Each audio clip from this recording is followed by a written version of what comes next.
nyaya iri kuti kana kuti claim yanga ichiti darera mambo kana kuti pasi pamera ziso nemurume anonzi Lamek Nyamfukudza wekuno kuchironga iko kuno. Claim yaiti icase number 0183 of 2026 yakamangarirwa kutoticho. Claim iri kuti Lamek uya pamberi pedare rachangamire dotito utsanangure nhau yako yekudanana kana kuti kutotora hambuya vako vanova mudzimai wa Calvary Vheke. Lamek uya utsanangure nhau yako yekutora hambuya vako vanova mudzimai wa Calvary Vheke. Ndobowedzera ndichiti aizive kuti kutora kwekungopinda mumba kwekuti kungashaike umboone vanhu, kutora kwekuti Calvary akati handingamangarire Lameki neukama huripo, asi Calvary kutaura kuno akurira mukadzi wake. Nauyo changamire nemakurukota. Ngoma wangu mashoka wewe mada secretary tipire titu taura chino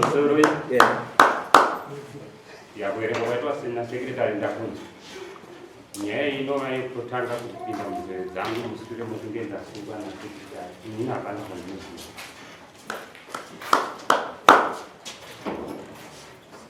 kwanza secretary averenga mudzimai wanu munhu iya watozana zvako Calvary ndozio komudzimai wacho mudzimai wacho ndozio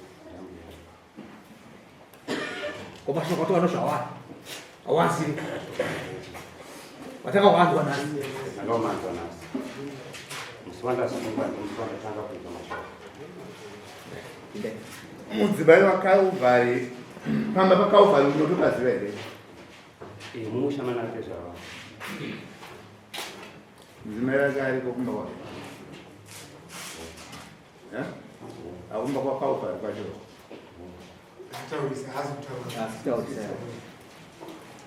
aneka kutipa kari nawe kudini pano kurukurwa pamusoro pako nokuyanana kwako nomukadzi uyu ausukisira kuti ukamboinzwawo zvakoitawo kati ichitaurwa nevanhu zvisina mbo pamukana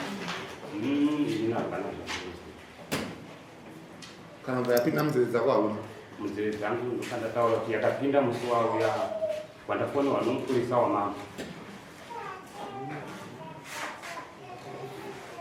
iwe wanzwa kuti nyaya yako ina kumhangana nomunhu uswa uhwo munyike sei kusanganisira dzimba matiri muvanhu kana pasi pomvura zvinoitika pasi pomvura apa chinotobuda chete iwe nyatsotaura zvaunonyatsokuziva. Unogara kuvhireji ripi? Nyamfukudza village Nyamjabu. Pana sabhuku here panyamfukudza munhu munhu ndiripo tipei tinzwe ino nhau yongomarao vanfuresanganini ini nhau iyi zuva rakauya kusungwa ndopatikatanga kunzwa unozva zviri handinazozwa kuti papa kuti zvikafambawo sei asi zuva rakauya kusungwa ndopatikazongozvitaona kwazva zviri nokuti uyu ndiye anogara muvhireji mangu asi paakapara mhosva rimwe vhireji. Secretary, achikumbira kudzokeredzera utonongereka Claim iri panapa iri kuti darira mambo naLameki Nyamfukudza. Claim iri kuti Lameki uya pamberi pedare achangamire dotito utsanangure nhau yako yekutora hambuya vako mudzimai wa Calvary Vheke. Right. Uri kuti hausi kuziva nhau yekutora mudzimai wa Calvary Vheke? Calvary Vheke ndianoa? Ndezvarawo. Inini handikuzive. Vari muno mumakurukota hayamuzive. Paone makurukota aka pakufungaira aka. Bvunzai kuti Calvary wacho aripo here? Calvary wacho muno mari mwere. Kana timupenyu here Calvary. Angonotibatsira kana ari muno Calvary kuti Eya mukomana. Anonzi Calvary wacheyo. Pandikasvika nini ndandina sabhuku awo. Ane kutaura kwakaita sabhuku kutaura izvo zvataurwa naCalvary. Hamuzivi maitaura taurai zvaitaurwa naCalvary. Pamusoro uyai kuno. Ndinotarisira sabhuku anotaura chokwadi asingareve sito ramama. Handetione mupurisa. Taura tinzwe. Mbomera mimi uyu munozwana seya. Mningina wangu. Mningina wangu. Mningina wewe. Wataura. Andinompurisa patakasvika pane mashoko akataurwa naCalvary imi muripo. Asi hamusiri makataura. Calvary akataura. Handiti ndiari kunzitaura itinzi. Pamusoro Calvary achibvunzwa namupurisa anenge aitenda mhosva yake achiti chokwadini nomudzimai wangu tisaidi rimwe chete uyu akatorwa nomukwasha asi kwaakatorwa ndo uko kunzira uko kwete usiku masikati achitenda Calvary akasiyiwa fiwo yekuti agone kuzotakura nomudzimai wake vaya uchitopupura chokwadi chake Calvary nomudzimai wake vachipupura kuti ichokwadi chikaitika. Paitaura Calvary mudzimai wake anga aripera. Anga asipo mudzimai wake Calvary. Asi no chimbo chokuti mupurisa anga aripo anogona kunge airekodha zvanga zviripo. Vamboti ndisori ndingete ngenda kuda ava ndimasabhuku mapindiro makamira. Ndanzwa muchinditi inini kutaura kwaitwa nasekretari nyaya iyi yakaitikira kuvillage kwangu. But inini ndisasabhuku iko panzi nezvandakazoita. Haina kuitikira kuvillage kwenu. Ndati yangakitikira kuvillage kwangu ndakainzwa mushure mekunge mupurisa auya kuzotora kusunga mwana wako. Ndikabva ndaenda naye kunowa kuvillage kukaitika nyaya yacho. Sabhuku kuvillage iko kwaanga atoripo. Panyaya ndikutaura.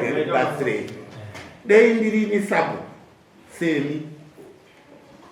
So pamabvunzwa paya. Ndaita naui ndakainzwa zuva iroro. Zvinozva ndakainzwa zuva iroro. Tikaenda nomupurisa.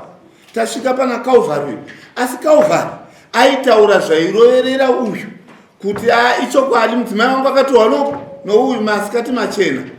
Ndio munzwiro wandakaita.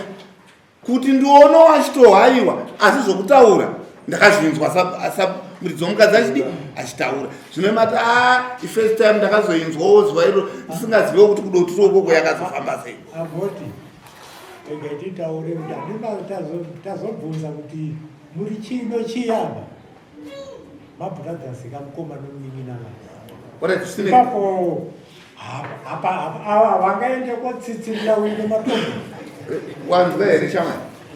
Ava ndiani vava? Mukoma wako. Kune rimwe nhando kana tichipinda muchivanhu vanonzi baba ka. Mukoma ndibaba ndizvo? Munhu wakatorera mukadzi akapupura nomuromo wake baba wako aripo kuti ichokwadi nomudzimai wangu same side murume uyu aitora mukadzi wangu. Kana ukataura zvako takuona. Pana asabhuku ka hanzi akatorwa kwaabveke asabhuku bveke handiti muripo Asabhuku Muzemba. munhu yani Asabhuku Muzemba ndo vaivapo paizobvunzwa nyaya yechitanga ita masabhuku maviri amuzemba vanwa kukaenda kutora uyu mwana wangu. Tangatika kuti amuzemba ndakutaura nawo pai andi muripo here amuzemba munotibatsira futi sabhuku anyepe izito ramambo. Pamusoro chokwadi manzwiro andakaita ndiri chaiyo ndakatosiyedzwa kuba kwacho asi chakuti ndakabata ndira zvaingonzi pakawanikwa pakawanikwa pane tsoka kunzvimbo kwacho kutaurwa iko kwaunzi kwakawanika tsoka ndozakawanika hapana kuonekwa vanhu pakawanika paine tsoka ndo manzwiro andakaita musabhuku Muzemba. Ainosvika chete tsoka yawanika yainzi nokuti kana mapurisa anogona kufunga munhu yaona tsoka. Tsoka yawanika iri kunzi yakafananidzwa yakashaka muridzi here sena asabvunza kubvunzawo. Tsoka iri kunzi ingafungidzwa kuti iri kuenderana here kune chinda kana chii chakakurukurwa maererano netsoka. Zvainzi mapurisa aka yakapfekwa ndo yakaonekwa yakafanana neyemavana yei. Okay. Ngakurukota ushira fanana. zvazvinoita isitenge tichifunga kuti panhu pedu paya pakanakira kuti muridzi womukadzi hamuka munoita kana kwaMajor Street mutongo unokurerukira kana ukakwanisa kupeta muramba urichi uri kunyora, asi mafambira zviri kuita ini ndiri kuona kuti mambonzwa ishoko rokuti murume uyu akataura sabhuku aripo kuti ini nomukadzi wangu tirichi humwe chete, kuti chokwadi uyu akudana nechiyo akatora mukadzi wangu. Saka kupfunganana kwapari kuita tinoda toti uyu azivewo kana anga asingazive kuti chaburitisa izvi anzi ipushi amamunaro kusaidhi uko muno mukadzi womunhu. Regai ndinogona kunge ndasarira mashure pane pandanzwa sabhuku achitaura kuti pane nhau yepetura yaitaura kunzi yaida kutengwa kuti mukadzi nemurume wazvinopupura kudai yaida kutengwa nani, yanga yatengwa nani petura? Petura yaida vedhwena ndiri mubhaiki vangu vaita hanzi manje handina chokufambisa kune bhaiki handina petrol ndikati ndinai petrol mubhaiki mangu ndini atova pa 4 liters kuti uraiti mozoya.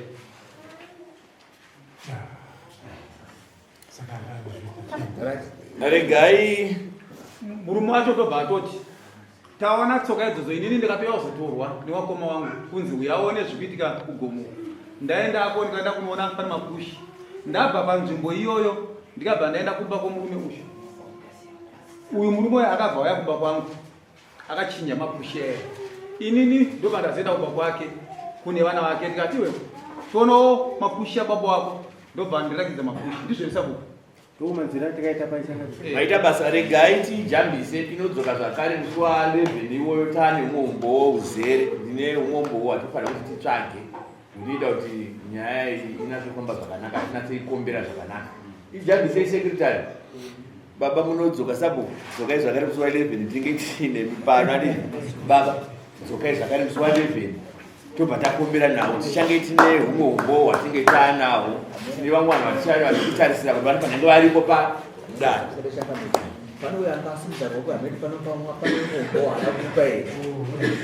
Regai vangotaura zvavasidaijambisa baba.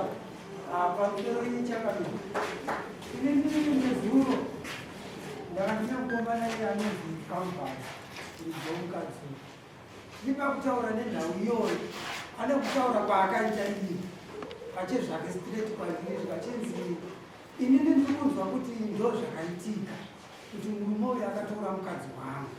Ndikati kuti umukudza zvokunzwa nani? Vachinzi nemudzimai wangu ziya akatitaurira nhau iyoyo. Ndikati saka mudzimai wangu anogona ere kukupurira iwewe kuti zvichokwadi zvinhu zvakaitika? Iye akatenda akati zvakanaka nemashoko enyu, asi daijambisa kuti tinyatsonge tine umbo uzere zvinoita kuti nyaya yedu tobva taikombera musi wa11 inopera musi wa11.